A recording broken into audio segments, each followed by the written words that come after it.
हरवलेली अंगठी. कृष्णदेवराय आपल्या हातामध्ये एक अमूल्य रत्नाची अंगठी घालत असे. एक दिवस त्यांना कळलं की त्यांची अंगठी हरवलीये. त्यांना पहारेकरांवर संशय होता, पण एवढ्या सगळ्या पहारेकऱ्यांमधून चोरी कोणी केली असेल याचा निर्णय ते घेऊ शकत नव्हते. त्यांनी रामनला बोलावलं. रामन, माझी अमूल्य रत्नाची अंगठी हरवलीये. मला 12 पहारेकऱ्यांवर संशय आहे. खरा चोर ओळखशील?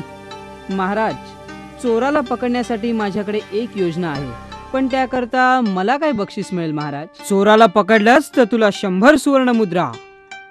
रामनने राजमहालातल्या एका खोलीमध्ये सगळ्या पहारेकरांना बोलवलं. नीट ऐका, या खोलीमध्ये काली मातेची मूर्ती आहे. प्रत्येकाने एक एक करून आत जायचंय आणि काली मातेच्या उजव्या पायाला हात लावून परत यायचंय. पण आम्ही असं का करायचं महाराज? महाराजांची अंगठी हरवली आहे आणि चोराला पकडणे जरुरी आहे. तुम्ही सगळ्यांनी मातेच्या पायाला स्पर्श केल्यानंतर माता माझ्या स्वप्नात येऊन खरा चोर कोण आहे ते मला सांगेल. रामनने एक एक करून पहारेकऱ्यांना आत पाठवलं.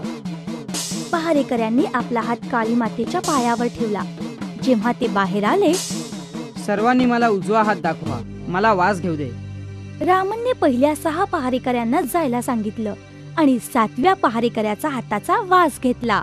महाराज, हा बघा तुमचा चोर.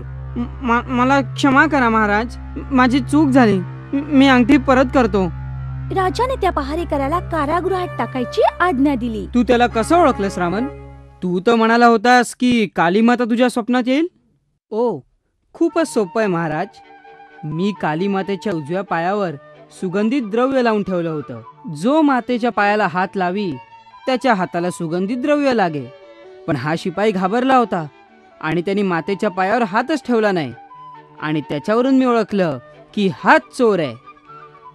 राजाने रामनची प्रशंसा केली आणि त्याला एक थैली सोन्याच्या मोहरा दिल्या.